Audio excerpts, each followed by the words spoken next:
Buenos días, Magister Cari. ¿Me logra escuchar? ¿Qué tal? Muy buenos días. Genial, bien. Vamos a seguir continuando con la ponencia de hoy. Bien, en esta oportunidad nos acompaña el Magister Harry Winder, no sé si lo pronuncié bien, me dice. Bueno, con este tema interesante que es terapia de la compasión de la desregulación emocional. Él es licenciado en psicología con énfasis en clínica. En Guatemala tiene una maestría en psicología de la salud, tiene una maestría en psicología clínica y a su vez tiene un máster de terapias contextuales y de tercera generación en España.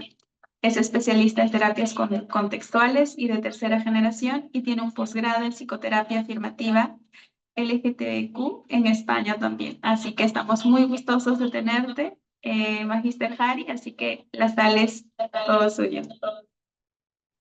¿Qué tal? Muy buenos días. Muchas gracias y felicidades a ustedes por estar finalizando esta linda jornada que han elaborado con mucho amor, sin lugar a dudas. Entonces, deseo que pues esta última conferencia, esta última pequeña charla pueda ser eh, de mucho provecho para quienes están aquí hoy y para quienes vayan a ver inclusive la jornada grabada, que veo que dice grabando. Entonces, si fuese el caso, pues deseamos que pueda ser de utilidad.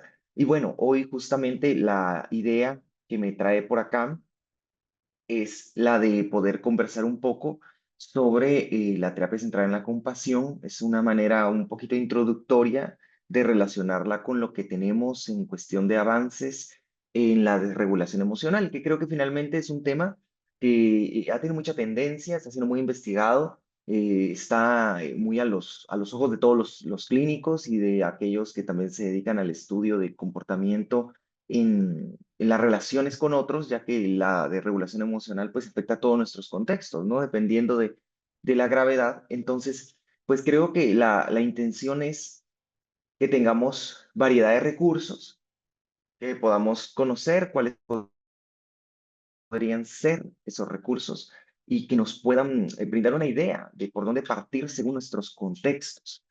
Porque como bien saben, pues una cosa es tener una formación en algo y otra cosa es llevarlo a nuestros espacios de trabajo, a nuestra población. Entonces, la idea con la terapia centrada en la compasión, que es algo como un poco más joven, si quieren verlo así, más o menos joven, pero por ahí tiene una investigación un poquito larga desde su surgimiento, pues es que podamos revisar de qué manera la podemos adaptar quizá a nuestra población. Yo trabajo en el ámbito público y en el ámbito privado y en mi experiencia siempre digo que son dos mundos diferentes porque la población que asiste muchas veces al sistema público, pues es una población que muchas veces no puede pagar una atención privada, ¿sí? Entonces, digamos que la población es mucho más diversa y es importante que nosotros entendamos cómo podemos adaptar el lenguaje y las herramientas de una terapia en particular para una población que, por ejemplo, pudiese no tener escolaridad. Nosotros, por ejemplo, trabajamos con personas analfabetas que inclusive tienen muchas dificultades para hablar el idioma español. eh, entonces ya te imaginan, ¿no? Las barreras que podrían haber a la hora de poder utilizar algunas herramientas. Entonces, es decir, por mucha evidencia que haya de una terapia, si no se puede adaptar a una población, hay una brecha que nos deja mucho en qué pensar sobre qué es lo que podemos hacer con las personas. Entonces, voy a compartir mi presentación. Solo si me disculpan, tengo un evento en Zoom que eh, siempre digo que es un problema, pero en Zoom tengo un pequeño inconveniente, entonces comúnmente comparto mi pantalla en modo avanzado, eh, porque si no salen unas líneas negras que no he logrado quitar desde que ya lo intenté, entonces ya no me complico mucho la vida, soy amable con Zoom. Entonces van a ver únicamente mi, mis diapositivas, pero pues están en PowerPoint, así sin presentación, ¿no? Entonces, solo para que lo tomen en cuenta. Si ven ahí una línea rara. Entonces, bueno, esta es una introducción a la CFT. Por aquí hice una combinación de diapositivas porque pues ya he hablado de regulación emocional. Hicimos una propuesta aquí en Guatemala con una colega que hizo pues elaboró una pequeña propuesta el año pasado en combinación con ACT, que se está tratando de hablar un poco más aquí en Guatemala. Por suerte en Perú, pues veo que hay muchas más, hay mucho surgimiento, hay mucha gente queriendo hablar de esto, de estas formas de tecnología más novedosas, más cercanas también y que dan ganas de aprenderlas. Entonces, pues justamente nosotros teníamos esta propuesta de la desregulación emocional, pues atendida desde ACT en un modelo grupal, y ahora pues a mí me ha llevado también al hecho de que como trabajamos con población muy variada, es un tema que vemos, ¿no? La desregulación emocional, todo lo que implica. Y entonces la terapia centrada en la compasión, que ha venido siendo una forma de terapia que venimos también practicando en el centro en el que yo estoy, pues hemos podido dotarnos de algunos recursos cuando trabajamos con aquella población que tiene mucha vergüenza y que presenta desregulación emocional. De hecho, esas dos, digamos, variables están correlacionadas. Entonces, creo que es una suerte que podamos tener un poquito de esta tecnología para entonces poder intervenir con diferentes personas. Así que vamos a hablar primero un poquito de desregulación emocional, ¿sí? Que creo que eso es lo que más me interesa en este instante. Y bueno, de inicio, yo utilizo muchas imágenes en algunas partes, así que quiero que sepan que las imágenes implican algo. Trato de no solo poner una imagen random por ahí, sino que la imagen implique algo. Y esta en particular me gusta empezar con el hecho de que recordemos que todo lo que nosotros somos no solo implica nuestra historia, ¿sí? Me gusta alejarme un poco de la radicalización que tenemos a veces en la psicología basada en la evidencia, que tenemos un poquito entre las luchas de cuál terapia es mejor, que finalmente nuestro trabajo implica trabajar, implica, valga la redundancia, implica intervenir con todo lo que una persona está sintiendo, con todo lo que una persona está pensando, a nivel emocional y físico. Y esto nos va a llevar también a cómo las personas desde su historia aprenden a lidiar y a resolver y con comportamientos que puedan llamarse autorregulatorios o muchas veces compensatorios.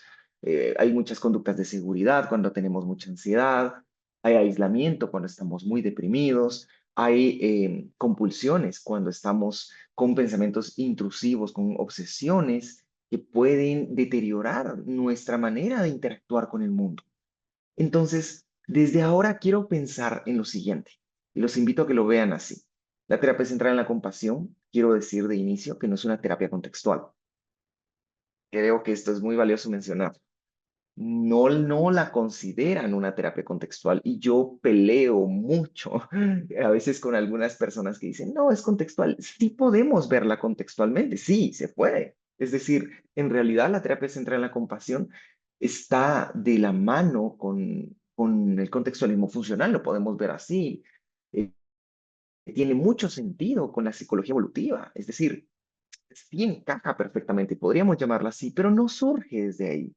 Entonces, digamos que la terapia centrada en la compasión surge desde la necesidad de hacer una intervención que permita a las personas sentir que ese cambio de pensamiento alternativo, que ese cambio en la atención a sus sensaciones y emociones es cálido, es gentil, es mucho más genuino que solo un cambio de pensamiento como en la terapia cognitiva estándar, eh, e intentar ver el mundo desde esa idea alternativa, desde esa interpretación alternativa. Para muchas personas, las terapias cognitivo-conductuales estándar, que son más cognitivas que conductuales, les cuesta demasiado poder hacer esa reestructuración de los pensamientos. Y cuando eso sucede, es difícil ver el mundo desde una creencia o una interpretación nueva y decir, ok, probablemente sí, no me está abandonando, me está en un contexto de pareja, por ejemplo, de nuevas relaciones, probablemente no me están juzgando a mí, sino es un comentario que hicieron al aire y lo hicieron, pero no era para mí, no me lo voy a tomar personal, porque sé que no es para mí. pero el tono de ese cambio de pensamiento puede tornarse un poco difícil de creer. No se siente como algo que realmente pueda ver, sí, como que realmente pueda ver el mundo desde esa nueva interpretación. Entonces, la cuestión aquí es que la terapia centrada en la compasión, viendo esta idea que tenemos ahora, es como la imagen, ¿sí? Las personas sienten que se enredan en sus pensamientos, en sus emociones, en sus sensaciones, y es como ese hecho de creer que estamos cayendo, que nos estamos atrapando, que nos estamos hundiendo. Entonces, lo que queremos aquí de inicio con la terapia centrada en la compasión, pensando solo en la compasión, es que realmente es una terapia muy integradora. No es una terapia contextual, sino es una terapia integradora. Entonces, lo que hace aquí es tomar mucho de la TCC, tomar mucho de la neurociencia, de la neurofisiología, como lo queramos llamar, de la psicología social, de la psicología evolutiva. Y bueno, por ahí se nutre del conductismo, por supuesto. Y lo que queremos es no solo entender el contexto de aprendizaje, sino es una terapia que se centra mucho en el contexto de la evolución y de la neurofisiología. Y hasta cierto punto queremos ayudar a las personas a que se den cuenta de que ese modo de ser en el mundo, ese modo de hacer en el mundo, es un modo evolutivamente normal. No es culpa de nuestros consultantes que su cerebro, por decirlo de esta manera, se hiperactive y empiece el sistema autónomo a activarse y a que estemos en amenaza, a que estemos en hipervigilancia, a que sintamos mucha ansiedad y nos empecemos y empecemos a rumiar y empecemos a conectar con muchas preocupaciones y entonces eso impida que podamos disfrutar de lo que está pasando. Es decir, evolutivamente tiene sentido para nuestro cerebro. Y entonces la idea es que lo que queremos es ayudar a que nuestros consultantes no caigan. Y hacemos, por supuesto, un análisis de toda la historia de nuestros consultantes. Tomamos en cuenta su historia de aprendizaje, pero también lo unimos con esa historia evolutiva, donde pensamientos, emociones y sensaciones y conductas tienen sentido para sobrevivir, para adaptarnos o intentar adaptarnos. Miren, personalmente creo que no existen conductas que no sean necesariamente adaptativas. Es decir, cuando hablamos de conductas desadaptativas, lo común es que sean desadaptativas eh, para el medio, para nuestras relaciones, pero son adaptativas para quienes las hacen. Es decir, estoy muy deprimido y aislarme me resulta útil, probablemente es muy adaptativo en ese momento para mí, porque es mi manera de resolver y de generar un poco de tranquilidad.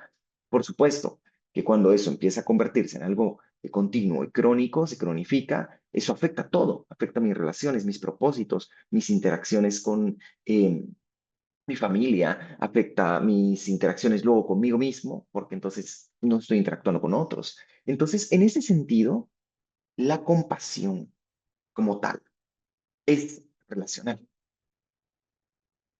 es mamífera. Y esto es bien importante que lo recordemos en las siguientes diapositivas. Entonces, ¿a dónde quiero llegar con esta idea que les acabo de decir? Las emociones en sí nos ayudan a sobrevivir, nos ayudan a adaptarnos y nos ayudan a aprender. Y esto es evolutivo. Es decir, nosotros hemos sobrevivido hasta acá, porque mamíferamente en algún punto de nuestra historia alguien ayudó a otra persona a vivir cuando tenía alguna herida, cuando tenía alguna... em, hay una historia sobre esto, de cómo nosotros hemos detectado que somos, que en el momento de nuestra evolución, de nuestros ancestros, realmente una herida en los huesos pudo haber sido acompañada por alguien y eso nos pudo haber ayudado a sobrevivir. Para nuestros ancestros, una herida era mortal y no, era un hecho que no iba a sobrevivir, pero el hecho de que hubiera alguien que nos pudiera cuidar es una muestra, una señal de que justamente esto va a hacer que podamos persistir en el tiempo. Entonces, las emociones hasta acá nos han ayudado a que nos adaptemos a nuestros entornos para sobrevivir. Obviamente, obviamente, la compasión nos invita a que acompañemos y ayudemos intencionadamente, o al menos tengamos la intención de aliviar el dolor de otros. Entonces, la compasión, aparte de ser muy mamífera, también es extremadamente planificada. Es decir, yo puedo sentir empatía por alguien. Y miren, como no estamos en presencial, les diría que se quiten los zapatos y que se intercambien zapatos con otros, a ver si esa frase de que nos pongamos en los zapatos de otros funciona. Pero no, no funciona, porque si nos quitamos los zapatos y nos ponemos los de otros, nunca nos van a quedar igual, ¿sí? Pero sí podemos intentarlo. Entonces, lo que queremos aquí con la compasión es descubrir que las emociones, cuando nos ayudan a adaptarnos, muchísimas veces no tienen sentido para otros. Es decir, para mis amigos no podría tener sentido que yo me preocupe tanto por los demás, que yo tenga tanta ansiedad, que yo tenga tanta angustia. Y las emociones nos ayudan a aprender. Cuando yo tengo alguna emoción en particular, estoy tratando de entender para qué la puedo usar y de qué manera está guiándome. Digamos que son una guía finalmente. El detalle es el siguiente, y podrán ver ahí mi gift. Me gusta mucho este personaje, es Jake. Y justamente lo que quiero que observen es eso. Somos así como Jake, estamos en esa situación, justo así. Porque el problema es cuando nuestras emociones son alimentadas por comportamientos que son como su combustible para que quemen. Pero no solo eso, sino también tiene que ver nuestra historia biológica. Es decir, las personas sentimos diferentes porque también nuestra biología importa. Como nosotros, todos tenemos una línea generacional que podría estar involucrada con una alta sensibilidad a la ansiedad, por ejemplo. He conocido consultantes que tienen una historia, una línea, un linaje familiar muy curioso, en donde hay, por ejemplo, la mayoría de las mujeres han tenido problemas con la ansiedad constantes y que tienden a ser extremadamente preocupados.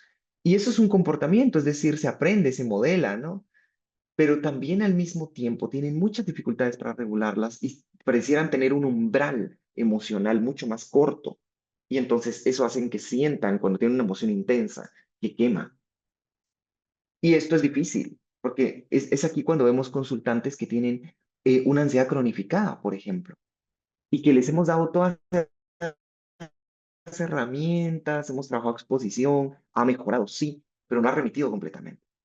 Y entonces, digamos que esto es lo que puede hacer que los desórdenes sean complejos y diferentes en cada vivencia y en cada historia. Entonces, cuando nuestras emociones se convierten en algo excesivo, en algo desajustado y en algo rígido, es cuando la intervención eh, es necesaria y cuando definitivamente entendemos que es normal sentir, pero ya no es saludable para la persona y ya no hay flexibilidad en esa excesividad y en ese desajuste. Porque bueno, ya no podemos funcionar relacionalmente bien. Entonces, sabemos que la desregulación emocional principal viene de Linehan, de Marshall Linehan, y sé que tuvieron una charla sobre esto, y que está relacionadísima con TLP. Pero también tenemos que entender que la desregulación emocional es un constructo transdiagnóstico, es decir, que muchas veces está debajo, es como la base para muchos desórdenes y que no necesariamente solo está en TLP, sino podemos encontrar desregulación emocional que quizá no es tan severa como en TLP, pero la podemos encontrar en otros diagnósticos. Entonces, vale la pena ver, ponernos los lentes de la desregulación emocional y observar la múltiple, la sombrilla, sí, es una sombrilla si quieren, y de ahí están los diagnósticos. Obviamente el principal es el TLP, que es extremadamente complejo y también pues con muchas consecuencias en los comportamientos y en la desregulación de la identidad y demás. Y sabemos que hay una prevalencia entre el 1.4 y el 5.9 en cuestión de diagnósticos y que también esto conlleva mucho comportamiento suicida, ¿no?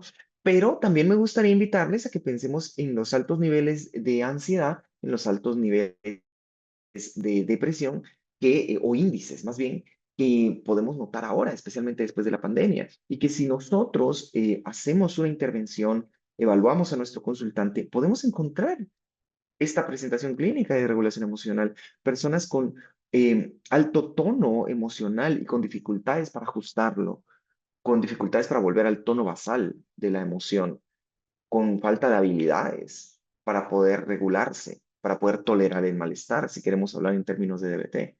Entonces, que les lleva a tener muchos problemas relacionales. Y es aquí cuando la terapia centrada en la compasión agrego este componente y es una terapia relacional, muy extremadamente social.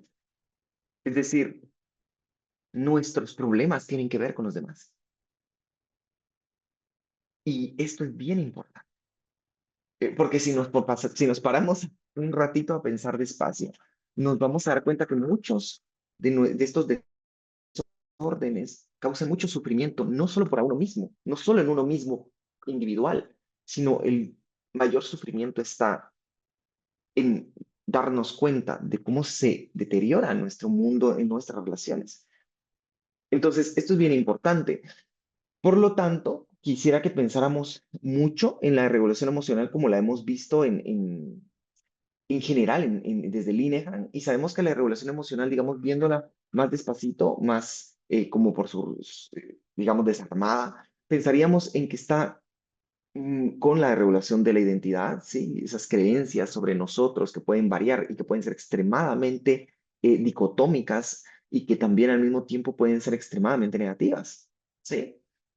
Soy un estúpido, por ejemplo, soy un idiota, no soy suficiente, nunca seré nadie. Creencias muy rígidas sobre uno. Entonces, esas autovaloraciones son cosas que podemos encontrar en algunos órdenes. Y, por ejemplo, no pareciera, pero cuando nosotros abordamos personas que tienen mucha ansiedad, ansiedad generalizada, por ejemplo, ansiedad social, hay una fuerte regulación del self, hay una fuerte regulación sobre la identidad, y esta identidad está relacionada con lo que los demás ven, porque nuestra identidad se construye mucho sobre lo que los demás nos dicen de nosotros. Entonces, esto es uno. Dos, la regulación de interpersonal, nuestras habilidades para interactuar, nuestras habilidades para relacionarnos. Y esa falta de habilidades interpersonal nos puede llevar a no saber sostener, a no saber cuidar, a no saber mantener, a no saber reaccionar ante la interacción interpersonal cuando hay problemas, cuando hay peticiones, cuando hay muestras de afecto, cuando hay muestras de rechazo, etcétera, etcétera, etcétera. Y entonces esto puede hacer que haya una desregulación del self también. Y claro, por ahí estaría esa desregulación conductual y cognitiva, que implica cómo nosotros interpretamos el mundo, cómo nosotros podemos sentirnos miserables porque el mundo no nos da lo que necesitamos, porque el mundo nos trata mal. Y esto nos puede llevar a tener comportamientos como autolesionarnos, adicciones, conductas sexuales de riesgo, violencia, etcétera, etcétera.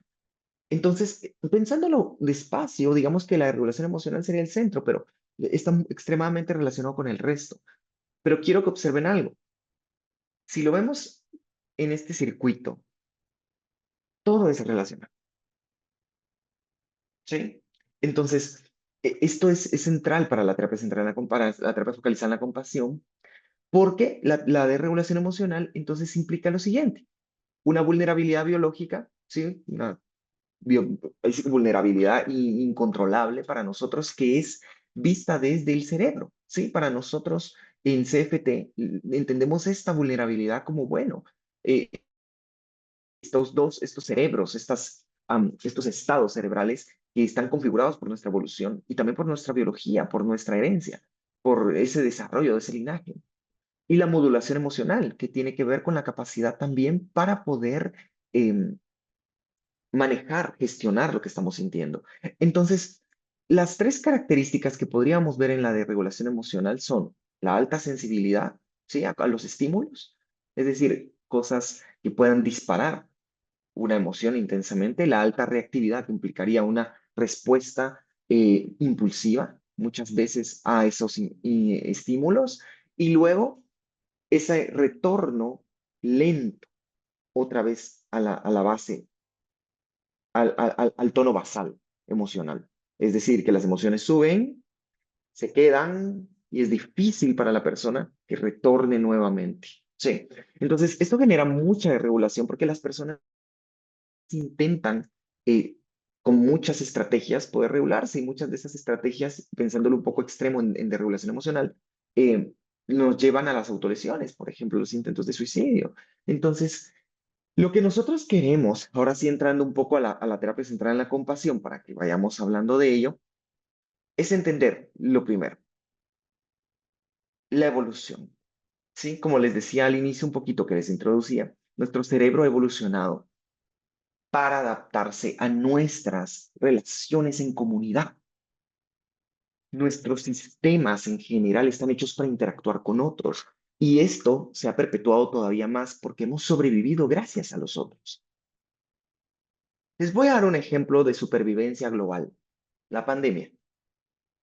Fue bien difícil porque estábamos acostumbrados a estar con otros en las universidades, a estar con otros en espacios recreativos, con otros en noches de bar, a estar con otras personas intimando de otras maneras. Y entonces esta evolución, esta necesidad de sobrevivir, esta necesidad de adaptarnos, esta necesidad de estar juntos, esa motivación por estar juntos, nos lleva a encontrar espacios para cuidarnos lo más cerca que se pueda. Y aquí estamos, en Zoom. Yo estoy en Guatemala y ustedes están en Perú. Esto es justo una manera de adaptarnos para estar juntos, para pertenecer a una tribu, para pertenecer a una comunidad. Entonces, nosotros necesitamos estar en comunidad. Y la imagen que tengo aquí es justo perfecta. A mí me gusta mucho esta imagen, porque es eso lo que hace que nosotros podamos sentir bienestar. Hubo un estudio que justamente el año pasado presentaron en una conferencia mundial de esto de terapias contextuales y demás. Y, y el estudio indicaba, y habían hecho una investigación sobre qué era lo que nos daba más bienestar psicológico o felicidad en general. Y habían de todas las cosas que ustedes se pueden imaginar que nos puede dar bienestar, como pasar tiempo a solas, tener nuestro espacio, regular nuestras emociones, estar en el trabajo, no sé, no lo sé, todas estas cosas que nos imaginamos. Solo habían dos que habían demostrado ser muy impactantes. Y la primera es compartir alegrías con otros, especialmente amigos, compartir nuestras alegrías con ellos. Ese es uno. Y la segunda es el sexo. Estas dos cosas que implican relacionarnos con otros de manera muy íntima, muy cercana, son formas de bienestar. Interesante, la verdad que el estudio sí es interesante. Entonces, la cuestión aquí es que nosotros estamos configurados o nuestros sistemas han evolucionado para perseguir ciertas motivaciones. Y justo a partir de ahora les voy a presentar algunas imágenes lindas sobre manos, sobre cómo nosotros conectamos con otros. Y la primera palabra, ahí voy a leer que dicen, sí, sí, déjenme buscar bien, es que verán que desde ese estudio me parece re lindo. Voy a hacer una búsqueda y se lo voy a mandar aquí aquí a los amigos de Vía Contextual. Porque he estado, en aquel entonces estaba tan inmerso en la conferencia que dieron, que me pareció muy linda. El autor, el autor es una persona que tiene un libro. Voy a buscar a alguien de espacio de autores que me cuesta con los nombres y les voy a compartir el material porque es algo muy reciente. Entonces, el estudio era el año pasado. Entonces, estaban presentando como preliminarmente, ¿no? Algo muy interesante. Entonces, volviendo un poquito, una de las primeras cosas que quiero que pensemos en torno a la desregulación y en torno a la terapia es que la compasión implica conexión, implica eso, sentir que estamos tomándonos de la mano. Como les decía, la terapia es una terapia integradora, no es una terapia de tercera ola, estas cosas que dice la gente, no me gusta mucho ese término, pero sí es una terapia basada en procesos. Platicábamos con Chris Irons hace poco, y que es uno de los entrenadores en CFT más importantes del mundo, y platicábamos y mi pregunta era, ¿es la CFT una terapia basada en procesos? Y él decía, sí, es una terapia basada en procesos. Así que sí, está ahí con todas esas otras terapias, con ACT, con DBT, con activación conductual, con terapia integrativa de parejas. Ahí está, con todas ellas. Ahí están sus componentes. La única diferencia es que pues la CFT tiene su manera, su filosofía y su estructura sistemática para entender el sufrimiento humano, que es desde el cerebro. Esa es la única diferencia. Y entonces la conexión es algo que nosotros construimos relacionalmente en terapia, en las aulas, cuando salimos. Pero voy a centrarme en la terapia porque se sienta una persona frente a nosotros. Es algo relacional, es algo que implica acercarse y que nuestra intención es conectar con lo que está pasando, con la historia de la otra persona, con sus problemas y con esto poder empezar a darle sentido, poder empezar a construir porque sufre, qué lo hace sufrir y que de todo eso tenemos que ayudar a modificar para que empiece a tener una vida con más propósito, con más sentido, no sé, la palabra que les guste usar para referirse a lo que pueda ser importante para nuestro consultante, esos objetivos que se puedan perseguir. Entonces, lo otro es la cercanía. Miren, yo trato la manera de no pensar la terapia en el consultante. Es decir, muchas veces nos sentamos y pensamos en el consultante y en cómo podemos ayudarle a mejorar. Pero últimamente pienso más en sentarme con el consultante.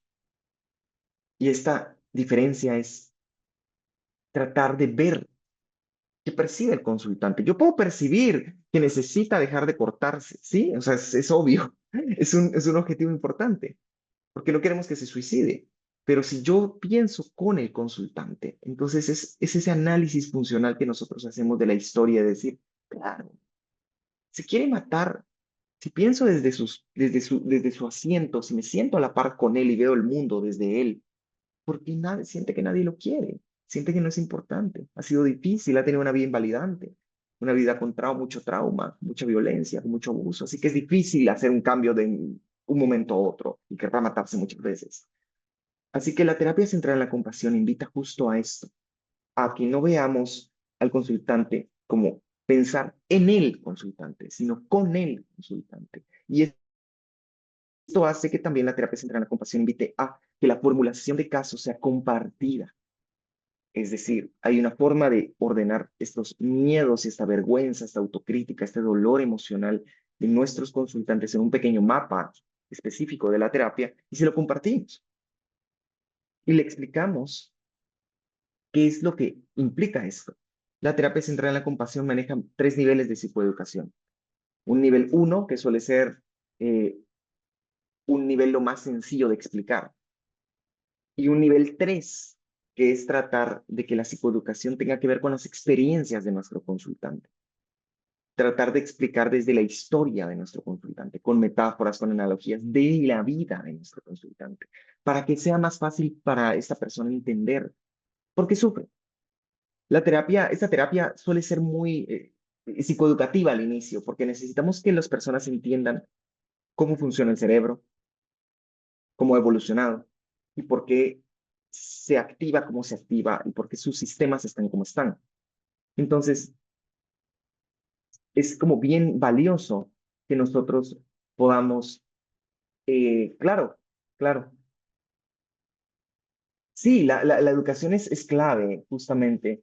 La educación, la psicoeducación es algo que hacemos en terapias cognitivo-conductuales en todos lados, ¿no? Pero digamos que esta terapia trata de tener mucho cuidado con esa parte, porque obviamente lo que queremos es que también la persona entienda que no es su culpa, que no es su culpa tener tanta ansiedad, sino que toda esa configuración evolutiva y todos sus eventos de vida han hecho que funcione de esta manera. Entonces, usamos una metáfora muy linda y se las pongo de esta manera rápida, muy rápida. Si ustedes son atletas, si ustedes tienen una rutina diaria, quiero que observen que todos los días hacemos lo mismo. Es decir, seguimos un camino. Si ustedes pudieran hacer el mapa de su rutina, pues verían que es un mapita con curvitas, ¿no? Pero todos los días lo recorremos. Recorremos el mismo mapa, casi siempre, con algunas variantes. Y la terapia es así. El cerebro funciona así, se configura para hacer ese camino cada día. Las conductas de riesgo, las autolesiones son así, son comportamientos que están en ese mapa. Son cosas que hacemos porque funcionan, básicamente. Y entonces lo que queremos con nuestros consultantes es entender que necesitamos construir una ruta nueva, un camino nuevo en ese mapa. Pero bueno, es obvio, está tan automático que no es tan fácil hacer caminos nuevos para ampliar ese mapa. Va a ser difícil, va a ser doloroso, va a ser complicado, van a haber recaídas. Entonces, a veces también decimos que es como salir a correr a la montaña. Si ustedes han corrido en la montaña o en el monte, ¿sí? En el pasto, tenemos que empezar a hacer camino. Dejamos el camino hecho cuando ya hemos corrido por ahí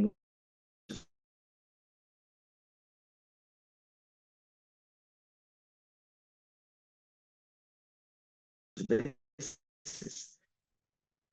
Pero tenemos Paul Hilbert, que es el autor de este modelo, tiene algunas cosas importantes. Uno, la evolución, que hemos hablado de ello ahora. Y dos, la prosocialidad. Miren, alguien me hacía una pregunta ayer, porque ayer en otro lado también estaba hablando de CFT, y me decía, ¿la compasión se aprende? O sea, ¿somos compasivos inherentemente? Sí, sí, en parte sí. Somos inherentemente compasivos porque somos mamíferos. Cuidamos de nuestros hijos desde que nacen. Queremos estar cerca de ellos.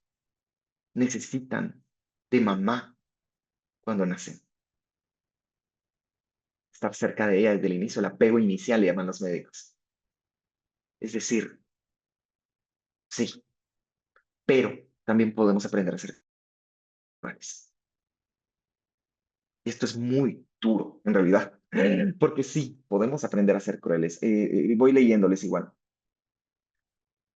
Entonces, por ahí alguien nos hacía unos comentarios sobre esto, ¿no? Sí, la educación muy compasiva, de mucha conexión, muy gentil, muy amable, muy adaptada, ¿sí? A nuestros consultantes puede ser extremadamente poderosa, ¿sí? Sí, por ejemplo, lo que nos dice Elis, sí, bueno, yo por ejemplo hablo de compasión mamífera en general y nosotros podemos ver las terapias asistidas con animales, por ejemplo. O simplemente la conexión que tenemos como seres humanos con nuestras mascotas. Quien, no sé ustedes, pero yo he recibido personas que en algún momento han tenido un duelo por haber perdido a su compañero, a su compañera 15, 16 años después. Tienen unas historias maravillosas, fotografías, ¿sí? Es decir, eso es compasión. Entonces, eh, por aquí la terapia integra no solo eso, también integra el apego, integra el desarrollo. Aprendemos a ser compasivos de maneras diferentes en cada etapa. Y la empatía puede ser de muchas formas. Miren, yo puedo ser empático cognitivamente y tratar de imaginarme cómo siente mi consultante su historia con lo que ya me contó, cómo siente su dolor. Es decir, puedo imaginar lo que le pasa. Y muy aparte es una empatía emocional, es decir, sentir dolor, sentir que sufren. Y no tenemos que sentirlas todo el tiempo para ser buenos terapeutas, pero muchas veces nos pasa como buenos terapeutas, como terapeutas que somos, que sentimos como duele la historia del otro. Y muchas veces duele porque en realidad también nos duele algo a nosotros en nuestra historia. Y creo que en todas estas terapias contextuales ustedes han escuchado de que nuestra historia personal importa, sí, importa un montón.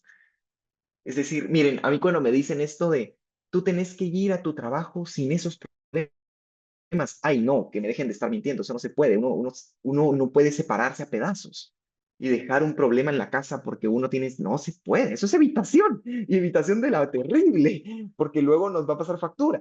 Entonces, es decir, nosotros somos completos, ¿no? Ese es un contexto, somos un contexto entero y sentimos y llevamos cosas. Y esta empatía implica la capacidad también de apego. Miren, el apego no es solo el vínculo. El apego es cómo reaccionamos ante los vínculos adultos, ya como adultos. Miren, en la infancia uno puede tener figuras de apego que implicarían personas muy importantes, pero en la adultez no es igual. Hay justo una teoría de los sistemas del apego que indica que nosotros tenemos circuitos de apego. Es decir, todos hemos aprendido todas esas modalidades de apegarnos, de ambigüedad, de seguridad, etcétera, etcétera, de evitación, etcétera. Sí, pero funcionamos según algunos sistemas en específico y cuando nosotros tenemos vínculos seguros, puede que podamos actuar con seguridad, con más seguridad.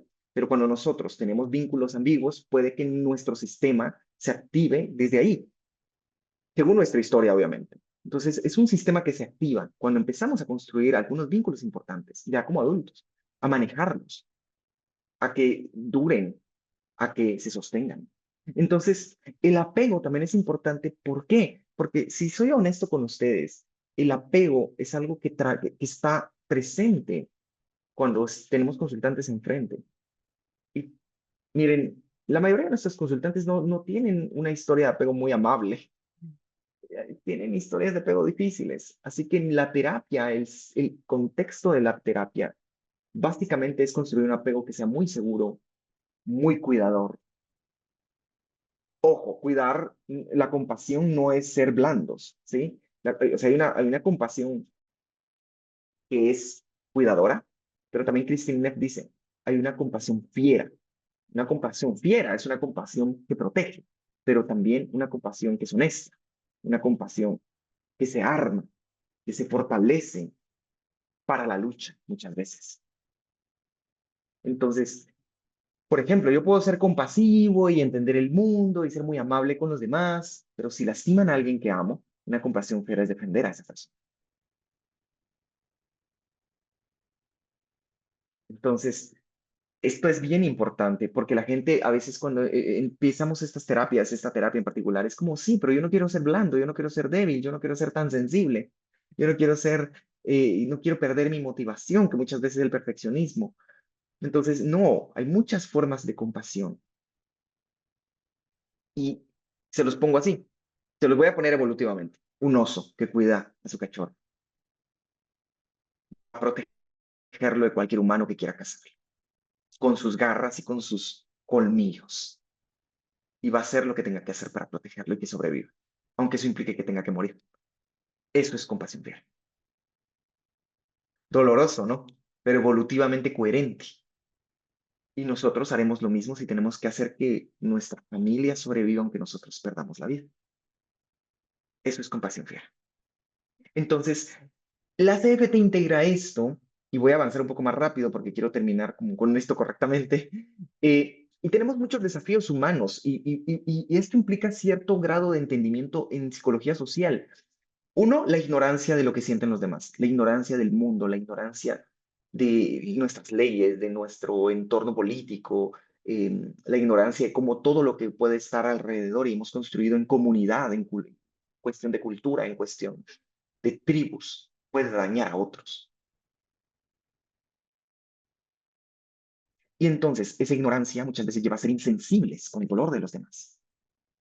Creo que un ejemplo claro, y no voy a entrar mucho en este tema porque lo hice ayer y casi no termino a tiempo, es que la insensibilidad tiene mucho que ver con el individualismo, tiene mucho que ver con solo pensar en nuestro propio metro cuadrado, en nuestro pellejo, a costa de no importa cuántos suframos.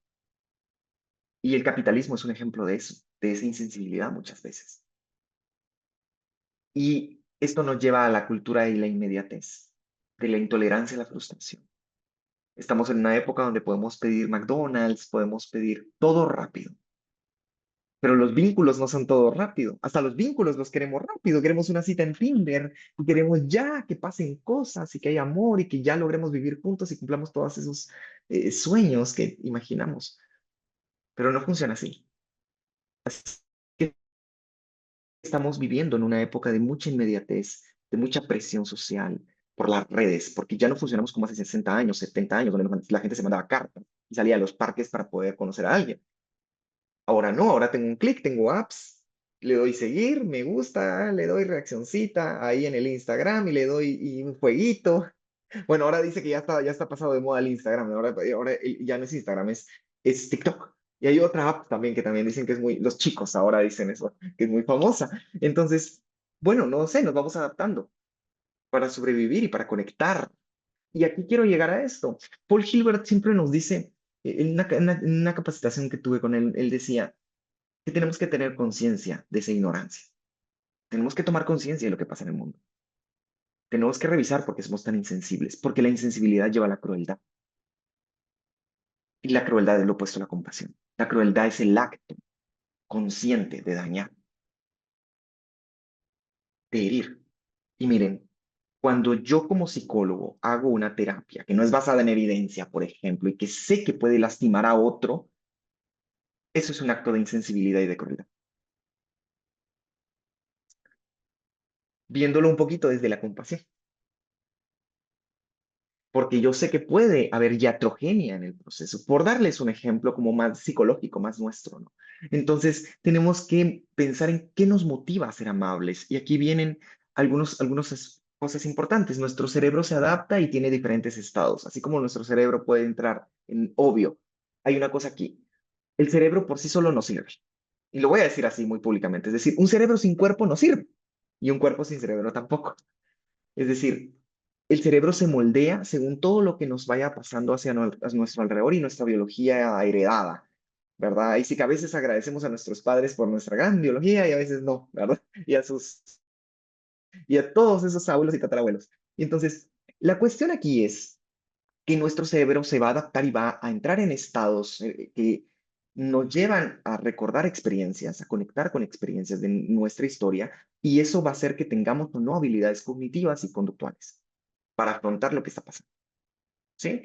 Entonces, habilidades cognitivas, esa manera de organizar, de prestar atención. Entonces, si yo aprendí cuando hay peligro que debo focalizar mi atención sobre preocuparme, porque es una manera de resolver los problemas, definitivamente lo voy a hacer en todos mis contextos. Entonces, es un estado del cerebro. Y esto implica también cómo nosotros interpretamos el mundo, cómo nosotros aprendemos y cómo ponemos en ensayo de errores esos aprendizajes. Entonces, hay muchas motivaciones sociales y voy a pasar ya casi a lo más importante de la terapia, pero hay muchas motivaciones sociales que están centradas en el modelo.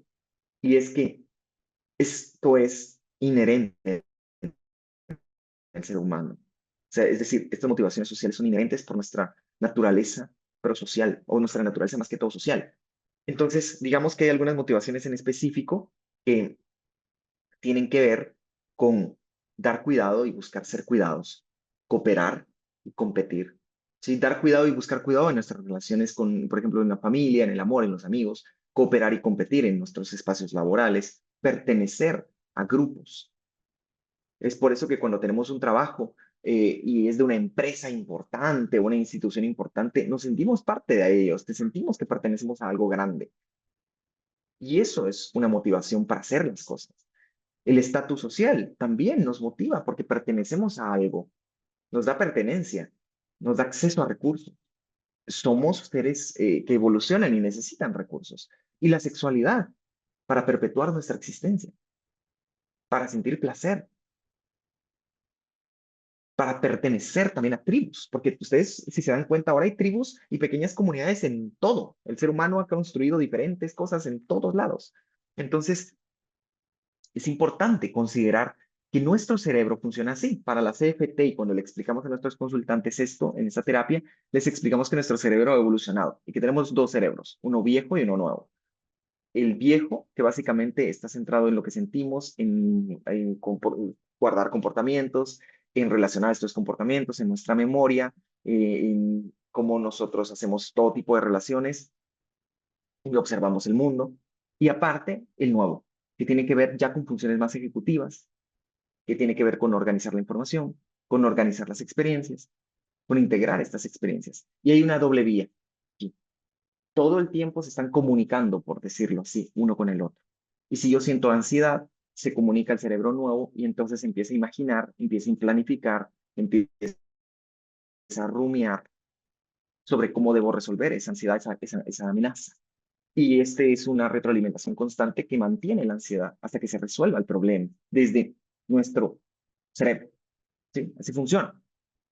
Entonces, finalmente, el cerebro va a funcionar para cumplir ciertas necesidades. Y el estudio de la compasión y los estudios que se han realizado en CFT nos vienen a decir algo, y lo podemos encontrar en los textos principales de CFT, que es que hay cosas comunes, humanas, relacionales, que nos provocan sufrimiento. Y la primera sería la pérdida, perder vínculos, duelos, duele mucho perder un amigo, perder un trabajo inclusive, porque hay un vínculo ahí, sentirnos desconectados de los otros. La segunda o la tercera en este caso sería la indefensión aprendida, ¿sí? Cuando hacemos cosas para poder pertenecer a las tribus, hacemos cosas para resolver nuestras dificultades y notamos que no están funcionando y empezamos a acostumbrarnos, a acomodarnos en el malestar o en la simple indefensión. Y esto también puede estar relacionado con la opresión y la derrota social, el bullying, que nuestras quejas no sean escuchadas, la corrupción política, el no acceso a salud, el no acceso a educación, que seamos marginados y oprimidos por una orientación sexual distinta. Todo esto genera sufrimiento, depresión, ansiedad, problemas de imagen, problemas de la conducta alimentaria, psicosis y finalmente la sensación de atrapamiento, esa sensación de que no hay para dónde ir, no importa lo que hagamos, no importa que intentemos cosas, esa sensación de rechazo muy interna que hace que nos sintamos aquí, atrapados, dentro de nuestra cabeza, con nosotros mismos y sin el mundo. Y esto puede llevar a muchísimas conductas de riesgo que pueden atentar contra nuestra propia vida. Entonces, la CFT, y con esto voy a terminar ya y les voy a mostrar lo último, usa técnicas y herramientas de diferentes terapias. Pero lo importante no es eso. Lo importante es que la compasión moldea, la compasión hace que todas nuestras intervenciones puedan ser mucho más poderosas. Es importante que pensemos en cuánto estamos validando a alguien y de qué manera estamos validando, o si estamos invalidando, o si no tenemos nada que decir porque no sabemos qué decir y nuestro silencio puede ser lo más compasivo que puede existir. Y ahí es cuando estos procesos de la relación terapéutica, ese descubrimiento guiado, ese diálogo socrático, puede ser amable y compasivo de mi parte, ya no presionar en el diálogo socrático a alguien, porque de verdad no está logrando encontrar qué significa esto, o porque es algo que han hecho afuera. Todas las personas le han preguntado qué significa eso que están trabajando en sesión y no quiere, y no es un buen momento, sufre con esto. Es compasivo detenernos y buscar otra estrategia para poder llegar a descubrir eso y no necesariamente ir en esa conversación tan a profundidad. Los experimentos conductuales, que por ejemplo la exposición pueda estar mediada por la compasión. Es decir, podríamos adaptar la exposición de manera muy, muy gradual. Eso puede ser compasivo. Es decir, en vez de adaptarla a que empiece con un grave malestar que puede ser un poco difícil, retador, sí, viable, pero difícil, podría ser un poco más bajo e ir un poco más al ritmo de los consultantes, adaptarnos a su ritmo. Eso también puede ser compasivo. Y bueno, hay otros ejercicios más compasivos, más centrados en esto, que tienen que ver con generar. Miren, la compasión no es contemplativa. El mindfulness es contemplativo, observamos, pero la compasión no, la compasión es generativa. Lo que queremos es que las personas sientan estados de calidez, sientan estados de amabilidad, sientan bondad internamente. Y la compasión solo puede fluir en 3 vías. La compasión hacia otros, de nosotros hacia otros, la compasión de otros hacia nosotros y la autocompasión. Son esas las 3 vías en las que se mueve. Y nosotros podemos ser maravillosos para dar compasión y muy malos para recibirla y muy malos para ser autocompasivos. O podemos ser muy buenos para recibirla y muy malos para darla. Pero la mayor parte de las veces no somos muy aptos, no lo hemos hecho, no lo hemos construido en nuestra historia para ser amables con nosotros. Incluso los terapeutas. Cada vez que estamos en un curso y en otro curso y en otro curso y en otro curso intentando ser mejores porque creemos que no somos lo suficientemente buenos. Ese es el síndrome de los terapeutas. Ese es el de la época. Y está re bueno que uno aprenda, ¿no? Pero por ahí, es decir, eso no es autocompasivo. No es autocompasivo creer que uno es muy tonto para atender a un consultante. Es bueno dudar de nuestras intervenciones para revisar qué es mejor, pero si nos tratamos mal, eso no es autocompasivo. Entonces, finalmente, en la desregulación emocional, la CFT se centra en lo siguiente: reducir la autocrítica y la vergüenza, que están muy relacionados con el TLP, enseñar a activar el sistema de calma, que se los voy a mostrar ahorita, y pues definitivamente mejorar la autocompasión, usar herramientas autocompasivas para la regulación emocional. Entonces, la terapia centrada en la compasión propone 3 sistemas, ¿sí? ¿Y por qué siempre termino mis conferencias en esto? Para que les dé curiosidad y de repente se puedan formar en esto, que puede ser algo muy lindo. Digamos que los sistemas de regulación, los circuitos de regulación que tenemos, biológicamente hablando, solo son 3: un sistema de amenaza, un sistema de búsqueda y un sistema de calma. Es extraño sería raro, un poco ilógico, que un consultante venga con nosotros con un sistema de amenaza pequeño. ¿Sí? Nuestros consultantes vienen con un sistema de amenaza que se enfoca en sobrevivir. Yo lo voy a resumir en esa palabra, sobrevivir. Sentimos mucha ansiedad, estamos muy tristes, sentimos amenaza, estamos sintiendo atrapamiento, sentimos inseguridad, nos sentimos aislados, enojados, mucha ira. Porque para eso son esas emociones, para sobrevivir, sobrevivir ante la amenaza. Entonces, nuestros consultantes mantienen este sistema activado constantemente, un sistema evolutivamente activado. Nuestro cerebro está en amenaza todo el tiempo. Y lo que queremos es ayudar a nuestros consultantes a que el sistema de calma se active más. Es raro encontrar un consultante que tenga un sistema de calma, incluso los terapeutas. No es tan común que tengamos un sistema de calma tan activado que sepamos cómo activarlo con más frecuencia. Y por ahí el sistema de búsqueda también se puede desregular en las adicciones. Buscar mucho placer, mucho placer. Entonces, si se dan cuenta, los sistemas están interconectados. ¿Y qué hacemos nosotros aquí? Trabajamos desde estos sistemas con las personas.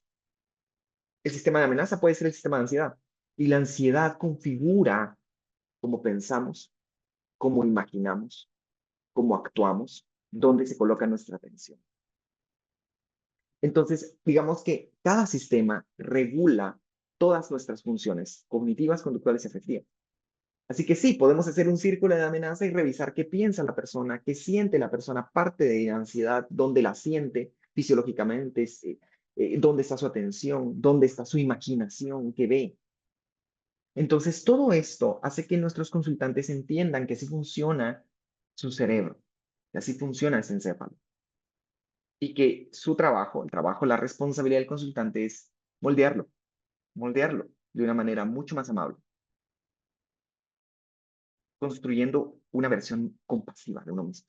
En eso se centra la terapia. Y en la desregulación emocional se centra justamente en esto. El sistema de amenaza está ultra recontractivado junto con el sistema de búsqueda por las conductas de riesgo. Entonces, el sistema de calma casi no existe. Y es aquí cuando las intervenciones buscan construir una versión compasiva de la persona, que obviamente al inicio no se hace porque es muy difícil, y buscamos que el sistema de amenaza disminuya, brindándole habilidades, habilidades centradas en la calma.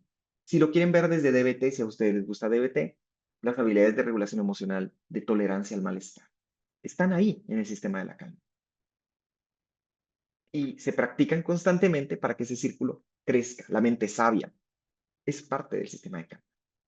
Entonces, digamos que quiero que observen que no son enemigas, son bien amigas. La única diferencia es cómo entendemos el sufrimiento de la persona y que se puede agregar ejercicios muy específicos de autocompasión para poder ayudar más y dotar de recursos y habilidades a los consultantes con desregulación emocional.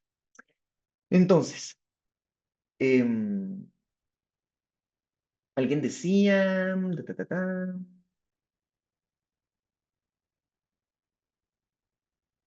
ujú. Bueno, alguien me lee, lo voy a leer yo. Dice, como terapeutas podemos ser la compasión, sin embargo, en los casos donde el paciente está realmente en una situación donde nadie es compasivo, sí, para consultantes altamente invalidados y traumatizados muchas veces.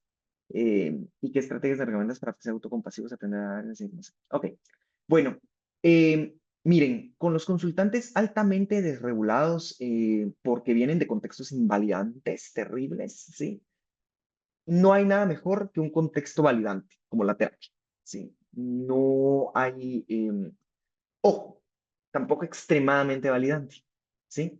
Recuerden que un consultante que no ha recibido validación, que no han recibido esa compasión, esa gentileza, va a recibir de manera ultraversiva la amabilidad de otros, porque no es normal, ¿sí? Recuérdense, sentarse con el consultante.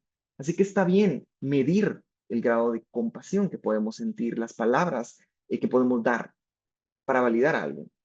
A veces hay terapeutas, y lo hemos platicado, que son extremadamente validantes, abusan de la validación. Y eso puede ser aversivo para las personas que nunca la han recibido tan a detalle. Recuérdense que nosotros creamos contextos que tienen que ser genuinos, pero seamos honestos. Ser genuinos también implica que en muchas ocasiones somos artificiales para lo que decimos, porque consideramos que es lo mejor en ese momento. Y aunque sí sintamos mucha gentileza por el otro, de alguna forma no es algo que va a escuchar afuera. Yo he tenido consultantes que me dicen, Cari, pero la gente nunca me dice eso. O sea, y sí, tiene razón, la gente no lo dice. Y lo decimos nosotros como terapeutas. Entonces, tenemos que ser cuidadosos e ir por pasos cuando vayamos a validar. Y la validación es una de las formas más compasivas que existe. Entonces, con nuestros gestos, con nuestro cuerpo, la manera en que nos implicamos, porque en vez de que el consultante se quede, vamos a hacer que el consultante se vaya. Así que por ahí vale la pena, especialmente con consultantes desregulados. Y por lo otro, bueno, miren, las estrategias de compasión vienen muchas veces acompañadas de las estrategias de conciencia plena. Hay meditaciones, por ejemplo, para los terapeutas, que implican la capacidad de revisar cuáles son las cualidades amables que queremos practicar. Una práctica común es la de una cualidad compasiva cada día. Los terapeutas nos podemos sentar en nuestra cama cada mañana, podemos imaginarnos cómo sería nuestra versión de nosotros siendo respetuosos, por ejemplo, muy respetuosos o muy amables. Y tratamos de imaginarnos cómo sería nuestro día siendo así. Tratamos de sentir esa cualidad, que es posible sentirla en alguna parte de nuestro cuerpo, y de comprometernos con actuar compasivamente. Desde ahí, tanto para los demás como para nosotros. Y de notar con mucha conciencia plena cuando estemos haciéndolo. Y de tratar de notar cómo se siente. Esa es una. Una segunda práctica que puede ser más sencilla es, miren, yo tengo una clave para mí. Y es que cuando estoy siendo un poco duro como terapeuta conmigo, me sobo las piernas en terapia. A veces muevo un poco mis manos, me sobo un poco. El consultante no sabe qué estoy haciendo, probablemente no tiene ni idea, pero yo sé que estoy tratando de ser amable conmigo y de decirme internamente, ok, es un día cansado, esto está haciendo duro, esto está haciendo difícil y es válido sentirme cansado. Y me sobo y trato de ser amable en ese instante. Es una muestra de compasión y creo que cada quien puede tener su propia muestra, si quieren, en sesión. Respirar más despacio. Controlar la respiración es algo que no se hace en conciencia plena, pero que sí lo hacemos en compasión. Tratar de inspirar y luego expirar tan despacio como se pueda por la boca. La clave en la compasión no es la inspiración, es la exhalación. Para calmar el sistema autónomo no es inspirar y que se calme, es como exhalo, lo que hace que se calme el cuerpo. Entonces, les enseñamos a nuestros consultantes y nos enseñamos a nosotros mismos a veces a contar hasta 7, hasta 8, despacito. Y vamos haciendo esto constantemente, incluso en sesión, cuando está siendo difícil, cuando estamos agotados o no estamos frustrados. ¿Por qué nos frustramos? Es imposible no hacerlo a veces con algunas sesiones que puedan ser duras, con las historias de nuestros consultantes o con esas expectativas que tenemos como terapeutas sobre nosotros y sobre quién tenemos enfrente. Entonces, creería que eso serían algunas de las cosas que se pueden hacer para activar nuestro sistema de calma. Y bueno, igual, los invito a que revisen un poquito el material de lectura. Aquí hay algunas referencias que pueden servirles sobre la terapia, pues obviamente el libro de la terapia que es de Paul Hilbert, la segunda edición es de 2014, pero la primera es de 2007, está en español, y hay algunos estudios interesantes sobre la efectividad de la compasión, de la terapia centrada en la compasión como tal. Y para finalizar, pues decirles, van a encontrar en esta información dos cosas: todo el modelo evolutivo y el entrenamiento en la mente compasiva. Son las dos cosas que hace la terapia. Entrenar a la mente a ser compasiva, tal como lo dice su nombre. En eso consiste. Y es lo que le enseñamos a nuestros consultantes para activar la calma. Entonces, les invito. Son estudios muy recientes que están libres y que pueden ver.